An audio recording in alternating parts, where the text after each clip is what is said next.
BJP के प्रदेश अध्यक्ष सम्राट चौधरी ने ऐलान कर दिया है कि लोकसभा चुनाव में 30 सीट और विधानसभा चुनाव में 200 सीटों पर चुनाव लड़ेंगे। हमारे साथ आरजेडी के प्रवक्ता हैं मृत्युंजय जी। सम्राट चौधरी ने जो तरह से एजेंडा सेट किया है कि आने वाले समय में 30 सीटों पर लोकसभा चुनाव और 200 सीटों पर विधानसभा का चुनाव लड़ेंगे, क्या कहेंगे आप? अरे अब तो बताना चाहिए ना कि जो लोगों को बीजेपी बटोर रही है, अब उन लोगों की चिंता तो बढ़ गई होगी।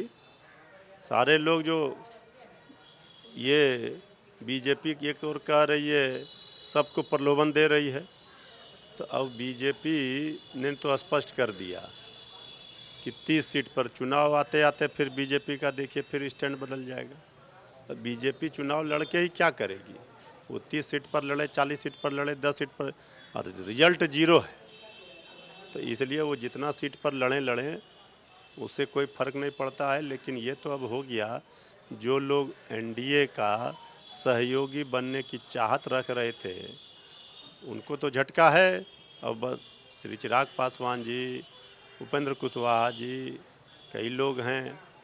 अब तो बताएं वो कि बीजेपी तो उनको सीट ही देने के लिए तैयार नहीं है। लगता है कि अब नाराजगी बढ़ेगी एनडीए के घटक दलों की? भाई देखिए, अब क्या बढ़े नहीं बढ़े ये एनडीए का आपसी मामला है, अंदरूनी मामला है। सिर्फ फुटबॉल एनडीए के अंदर होगा, ये तय है।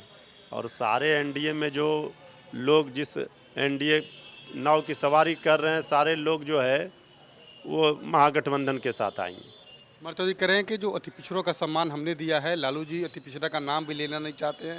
नीतीश कुमार जी के साथ जो अति पिछड़ा पचफोरना वोट था, वो वोट कहने के अब खसक गया है, वो बीजेपी के साथ है। ये ज्ञान जो है अभी आया जब सरकार से बाहर हो गई बीजेपी।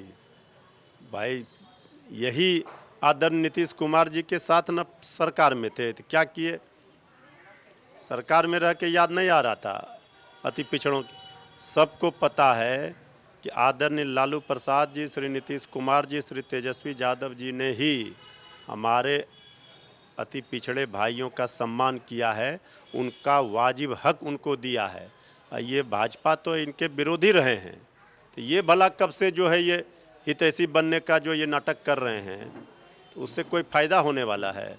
ये सिर्फ जो है दिखावा के लिए अति पिछड़े इनको याद आ रहे हैं। बिल्कुल, सम्राट चौधरी ने जिस तरह से लोकसभा चुनाव में 30 सीट और विधानसभा चुनाव में 200 सीटों पर चुनाव लड़ने का फैसला लिया है, उस फैसले के बाद अब सियासत शुरू हो गई है और आरजेडी लगातार ये कह भी रही है कि इससे एनडीए के जो घटक दल हैं उनकी परेशानी बढ़ेगी और आने वाले समय में जो लोकसभा और विधानसभा का चुनाव होगा उसमें एनडीए की करारी हार होगी।